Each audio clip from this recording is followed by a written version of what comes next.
जय शाश्वत सर्वज्ञ, जय लिंगार्चक प्रिय, जय काल कलातीत, जय शंभो महेश्वर। अरुणाचल शिव मेरे शिव चैनल पर आप सबका स्वागत है। सबसे पहले तो आप सभी शिव भक्तों को कोटि कोटि प्रणाम। इस वीडियो में हम बात करेंगे वैशाख मास से संबंधित एक और बहुत विशेष उत्सव के बारे में।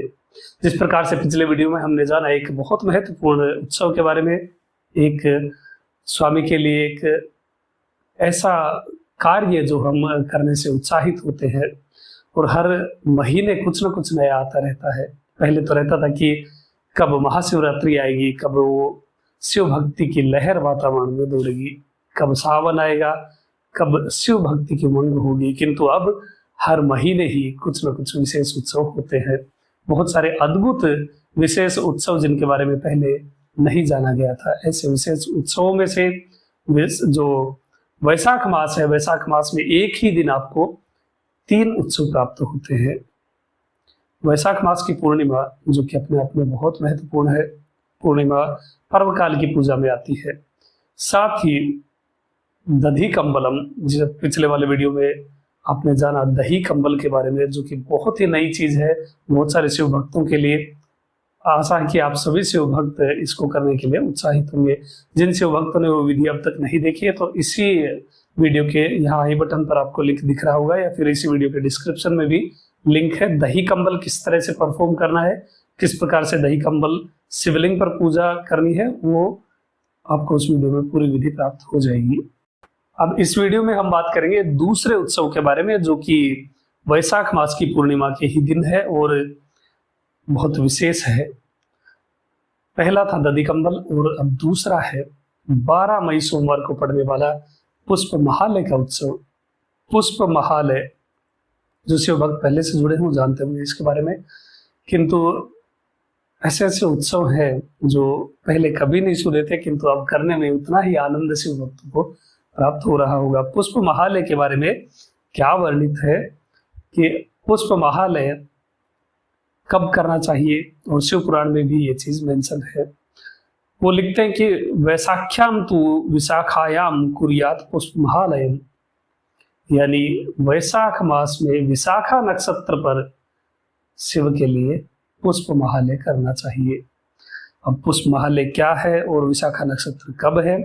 तो विशाखा नक्षत्र 12 मई सोमवार के दिन सुबह 6:17 के बाद प्रारंभ हो जाएगा और पूरा दिन रहेगा। सुबह 6:17 के बाद प्रारंभ होगा, तो उसके बाद आप पुष्प महालय कर सकते हैं। पुष्प महालय विशाखा नक्षत्र पर, वैशाख मास के विशाखा नक्षत्र पर ही करना चाहिए। आपको बहुत लाभ ये प्राप्त हो रहा है कि 12 मई जो कि पूर्णिमा का दिन है, सोमवार है, और उसी दिन आपको विशाखा नक्षत्र भी प्राप्त हो रहा है। तो बहुत ही पावरफुल ये दिन है। इसलिए दक्षिणामूर्ति पूजा के लिए, दक्षिणामूर्ति सहस्त्रार्चन और हवन के लिए इसी दिन को चुना गया। जो पूजा पद्धति के लिए जिन शिव भक्तों ने भाग लिया है, जिन्होंने रजिस्टर किया है, उनको घर पर ही स्वामी का प्रसाद प्राप्त हो जाएगा और स्वामी को पहनाई गई मालाएं भी वहां पर आपको कोरियर से प्राप्त हो जाएंगी। जिन शिव भक्तों को पूजा संपन्न करवानी है, तो इस वीडियो पर डिस्क्रिप्शन में जो नंबर है वहां आप व्हाट्सएप कर सकते हैं। अब बात करते हैं पुष्प महालय पे क्या विशेष आपको करना चाहिए। पूरे दधी कंबल की वीडियो आपको मिल जाएगी, वहां जाकर के आप देख सकते हैं। इस वीडियो के डिस्क्रिप्शन में लिंक है। दूसरा, जब पूर्ण रूप से आप अभिषेक वगैरह कर लेंगे, दही कंबल परफॉर्म कर लेंगे, वो सब विधि, उसके बाद आपको पुष्प महालय की प्रोसेस करनी है। पुष्प महालय क्या है? पुष्प यानी फ्लावर्स या फिर फूल, और महा प्लस आलय यानी महाभवन। स्वामी का एक आपको भवन निर्माण करना है। भवन इन द सेंस, यदि आपके पास घर में शिवलिंग है तो घर में ही आप एक छोटा सा मंडप बनाइए जो पुष्पों से सुसज्जित होगा, पुष्पों के द्वारा उसका निर्माण होगा। उसके लिए आप क्या कर सकते हैं, जैसा जो पिल्लर आप बनाएंगे वो किसी मेटल का भी बना सकते हैं, धातु का, लकड़ी का या फिर लोहे का, वो सब चल जाएगा। किंतु एक बेस्ट जो ऑप्शन है वो मैं आपको बताता हूँ।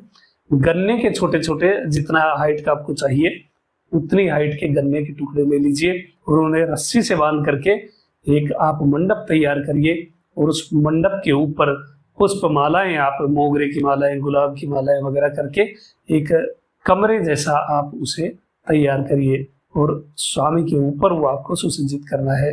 यानी जहाँ शिवलिंग आपका विराजित रहता है घर के मंदिर में, उसके ऊपर आप उसका निर्माण करिए।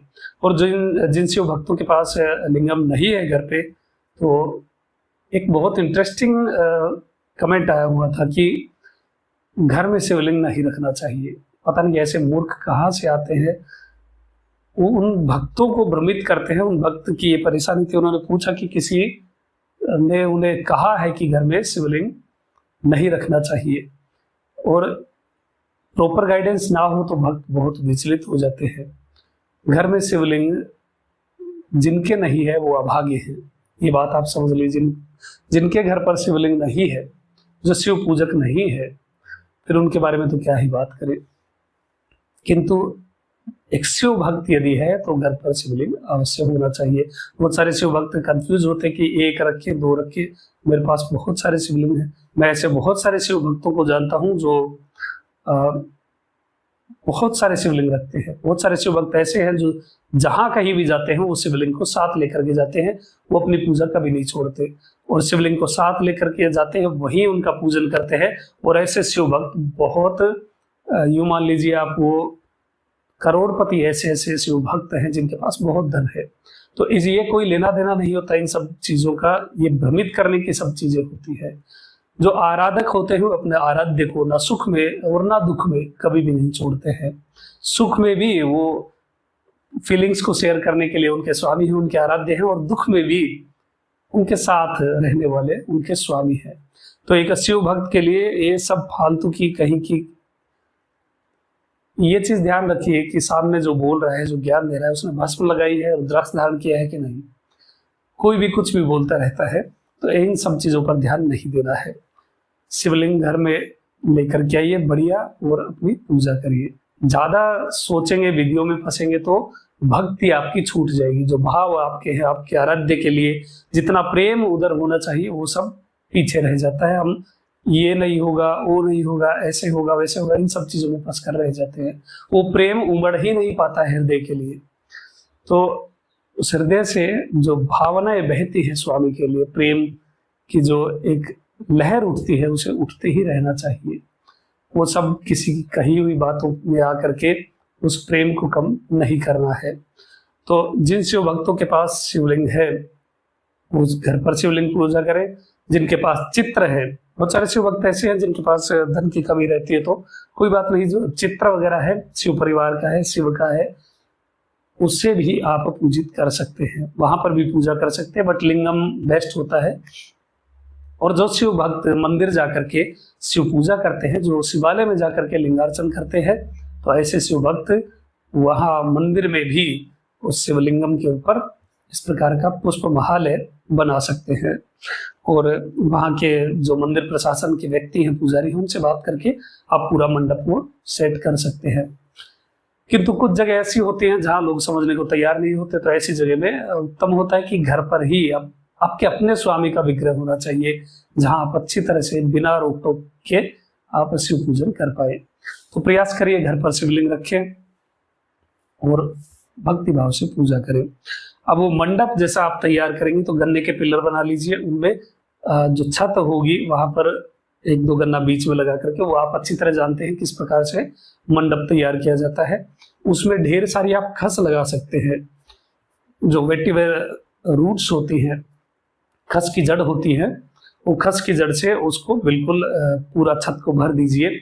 और गीली करके भरेंगे तो बहुत अच्छी, क्योंकि भीनी भीनी सुगंध स्वामी को प्राप्त होती रहेगी। पूरा आपका जो रूम है वो महक जाएगा खस की जड़ से। मोगरे के पुष्प आप लगा सकते हैं मालाओं में, या फिर ऊपर भी पूरा मंडप को डेकोर कर सकते हैं, या फिर राउंड में उन पिल्लर के ऊपर आप इस प्रकार से उन मालाओं को घुमा सकते हैं।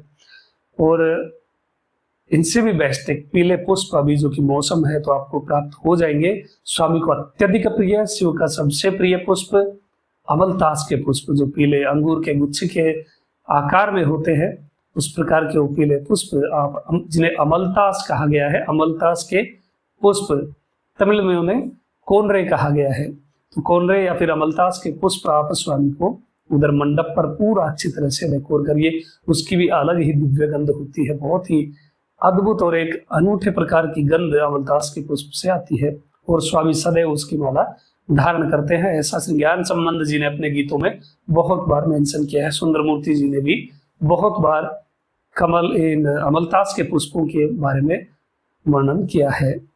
तो इस प्रकार से आप वैशाख मास पर विशाखा नक्षत्र जो कि 12 मई सोमवार के दिन पड़ रहा है, इस दिन आप स्वामी के लिए पुष्प महालय तैयार करें।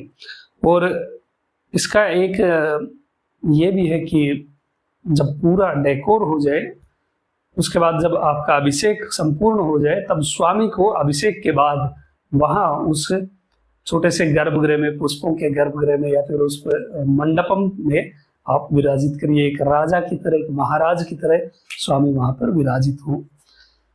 इस प्रकार से भक्ति पूर्वक आप इस विशेष उत्सव को मनाइए। और किस प्रकार से क्या अभिषेक करना चाहिए वैशाख मास की पूर्णिमा पर और क्या क्या विशेष द्रव्यों को ऐड करना चाहिए, उसके बारे में अगली वीडियो आएगी। तो अभी से तैयारियों में जुट जाइए। जो जो चीजें आपको चाहिए वो आप इकट्ठा करना शुरू कर दीजिए ताकि आपकी पूजा अद्भुत तरीके से संपन्न हो।